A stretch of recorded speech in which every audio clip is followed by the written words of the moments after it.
Ils sont membres du Mécanisme national de prévention de la torture, MNT, et acteurs de la chaîne pénale au Togo, à être conviés à cet atelier d'échange en vue de la consolidation du cadre de collaboration entre ces acteurs pour la prévention de la torture dans les lieux de détention au Togo.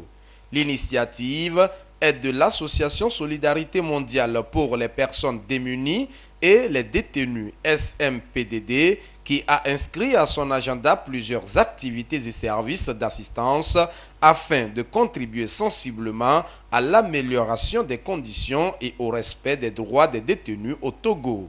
Chaque année, le sous-comité contre la torture dispose d'un fonds pour financer justement des activités qui auront pour vocation de promouvoir le MNP, le Mécanisme national de prévention de la torture. Et donc la SMPDD, comme toute organisation de la société civile, s'est saisie de cette opportunité pour postuler avec un projet dont l'objectif global est de renforcer l'action du MNP dans notre pays, le Togo. La torture est une violation des droits de l'homme. Elle porte atteinte à l'essence et à la dignité de la personne. Malgré les instruments juridiques nationaux et internationaux qui interdisent cette pratique, le fait est encore réel avec les différentes visites réalisées par la CNDH dans les milieux de détention. Dans les prisons classiques, le premier constat, c'est la surpopulation carcérale. Ça induit les mauvais traitements. Si vous dormez à 100 dans une chambre de 4 mètres sur 4, vous convenez avec moi que vous dormirez mal. Si vous devez faire le rang pour aller aux toilettes, il y a un certain nombre de problèmes. Ça induit beaucoup de choses sur le plan de l'alimentation, sur le plan de la santé. Voilà autant de situations que nous constatons, sur lesquelles nous travaillons. À chaque fois, nous interpellons l'autorité et c'est l'occasion de féliciter l'autorité pour les promptes réactions qu'elle nous donne toujours. Il est déroulé au cours de cet atelier des communications et des panels en toile de fond, le rappel des instruments et mécanismes de lutte contre la torture au Togo, le bilan de la prévention et les perspectives, ceci pour une synergie d'action en vue de l'éradication de la torture dans les milieux de détention au Togo.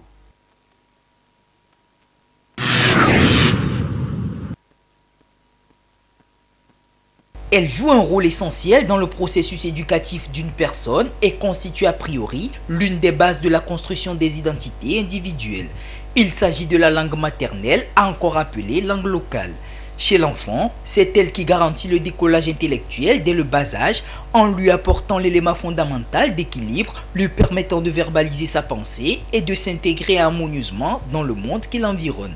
Au Togo, l'on compterait une quarantaine de langues locales, dont l'Evé et le Kabyé, qui, elles, sont reconnues comme des langues nationales. Que ce soit ici au Togo comme ailleurs dans d'autres pays, les langues locales jouent un rôle important dans le développement des communautés. Les langues locales, c'est la marque de l'identité culturelle en réalité.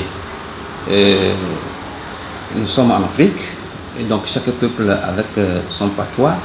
Et ces langues-là permettent de faire asseoir nos identités culturelles, nos traditions, nos mœurs, nos us et coutumes, etc.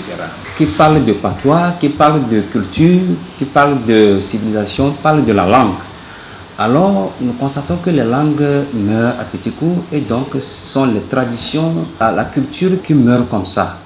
Alors, nous avons pris la chose de sérieux.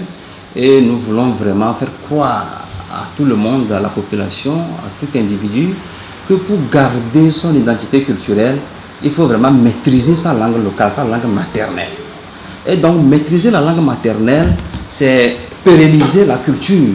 C'est pérenniser sa culture, c'est pérenniser sa civilisation, ses coutumes et autres. Malheureusement, fort est de constater que ces langues locales de nos jours sont en train de perdre de la valeur face aux langues étrangères telles que le français, l'anglais et bien d'autres qui servent de langue nationale dans plusieurs de nos pays africains. Une situation déplorable face à laquelle certains promoteurs de langues locales ne restent pas indifférents. Et pour revaloriser ces langues, ils mettent en place certaines initiatives. Nous avions mis en place une structure de formation et nous essayons d'enseigner ces différentes langues-là aux apprenants, à ceux qui sont désireux et qui cherchent à garder toujours la culture. La formation n'est pas aussi ce que nous voyons à l'école. Nous avons retenu le samedi et la journée de samedi est consacrée pour ces langues-là. On commence à 15h et on finit à 20h ou 21h. Réintégrer l'apprentissage des langues locales au sein des programmes scolaires, c'est l'un des combats actuels de ces didacticiens et linguistes. Pour ce faire, ils en appellent à la responsabilité tant des parents que des autorités éducatives du pays. S'il faut donner un conseil à la population, je les exhorterai à accepter, maîtriser leur langue maternelle. Ce qui lui permettra de garder l'identité culturelle, de garder sa culture, de garder ses traditions là où il est né. Je lancerai un appel vraiment à nos autorités de promouvoir les langues locales comme nous le pensons ici. Je souhaiterais que ces langues locales, nous sommes au Togo, Ewe, Kotokoli, Kabie, Moba, Koso, soient des langues qu'on puisse intégrer dans nos programmes scolaires, qui obligeraient les élèves à prendre la chose au sérieux et pour pouvoir les maîtriser. Cela nous permettra de garder nos coutumes et autres. Il revient donc à tout un chacun de jouer sa partition afin de contribuer d'une manière ou d'une autre à une meilleure promotion de ces langues qui représentent nos identités d'origine.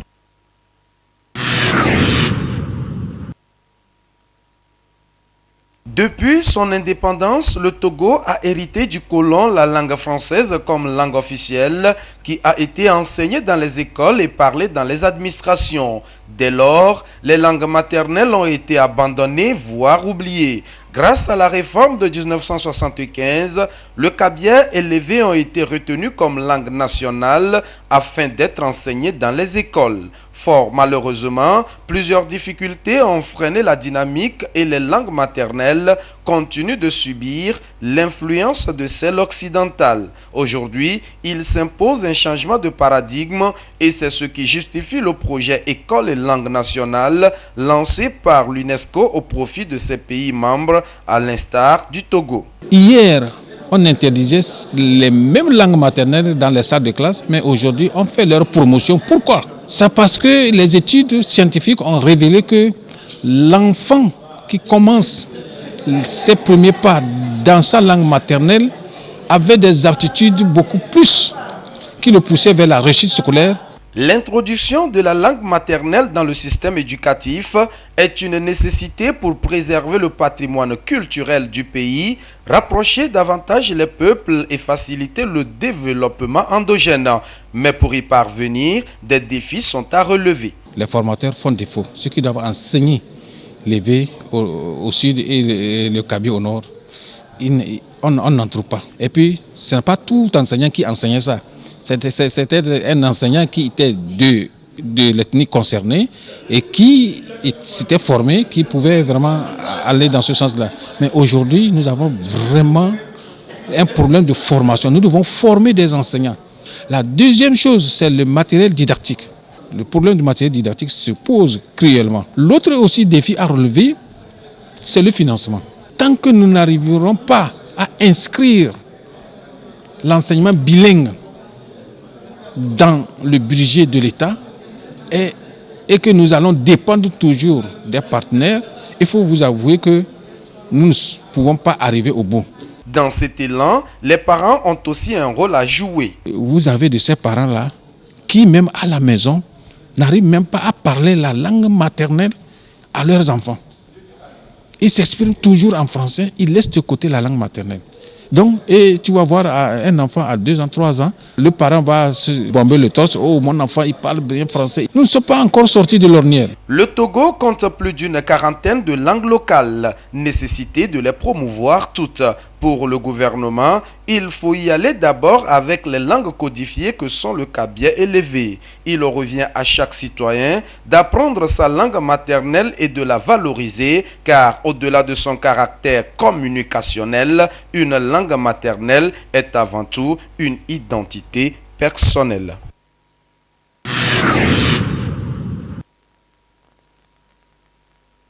La protection des personnes et des biens de jour comme de nuit devient une nécessité. Plusieurs moyens de sécurité s'offrent aux services comme aux maisons d'habitation dans ce cas. Parmi eux, celui de l'installation d'une caméra de surveillance. Un dispositif indispensable et efficace, servant souvent de dissuasion pour les malfaiteurs ou voleurs, dans la mesure où elle peut permettre de visualiser à distance l'intérieur tout comme l'extérieur d'une habitation. S'équiper d'une caméra de surveillance devient donc un impératif. Une caméra de surveillance, c'est comme un agent de sécurité. La nécessité d'avoir une caméra de surveillance, c'est d'abord la nécessité de sécuriser un matériel ou une zone. C'est vraiment primordial. Aujourd'hui, vous n'êtes pas sans savoir que nous sommes en train d'assurer nos biens, nos domaines et nos magasins. Si nous n'avons pas des caméras pour ce que nous appelons dans le jargon technique la levée de doute, l'assurance ne peut pas dire que non, on vous a volé. Elle va penser que c'est vous-même qui avez dissimulé vos matériels et vous l'avez convoqué pour vous dédommager. La caméra, c'est un matériel de technologie de surveillance qui permet de sécuriser une zone 24 heures sur 24, que ce soit sous la pluie. Et quand il fait tellement noir que vous ne pouvez même pas voir à plus de 5 mètres, une caméra est capable, avec son autre système qu'on appelle mode nuit, de voir dans l'obscurité purement totale, en passant par le mode infrarouge. Il existe cependant de grands types de caméras de surveillance. Des caméras associant parfois des notions de vidéosurveillance selon le besoin. Nous avons des caméras IP et des caméras qu'on va communément appeler HD ou bien SD. Donc les caméras IP, elles vont travailler comme on l'appelle IP Internet Protocol. Ça permet d'utiliser le réseau informatique pour transporter les images et le son de la caméra. L'autre système HD permet seulement d'utiliser un câble coaxial qui va seulement avoir 2 fils, l'autre pour la vidéo et l'autre pour l'alimentation. Nous avons beaucoup de matériel de surveillance, mais aujourd'hui les caméras sont les plus répandues. Il y a aussi les caméras de surveillance que l'État est en train de lancer sur nos voies. Nous sommes en train de les voir dans certains endroits, dans certains grands carrefours. Ça permettra à la longue, lorsque nous sommes tous reconnus et identifiés, reliés à nos moyens de déplacement, de faciliter le travail de la police en matière de recherche de motos volées ou bien de voitures volées. Ça permettrait facilement de retrouver la voie que le voleur a prise et les directions dans lesquelles le voleur est passé. On aura aussi besoin de nous autres, ceux qui sont des citoyens, qui ont des caméras, qui sont braqués vers la route. On pourra passer chez vous, revoir l'image et voir si le voleur, quand il est venu par exemple dans votre quartier, est-ce qu'il n'a pas pris votre voie et est-ce qu'il n'est pas parti vers l'est ou bien vers l'ouest. Bien que la mise en place d'une caméra de surveillance chez soi est un avantage, son installation cependant requiert une certaine connaissance et un certain professionnalisme. Pour donc éviter des surprises désagréables dans les domiciles, sociétés et magasins de vente, il serait bien de recourir à l'installation d'une caméra de surveillance.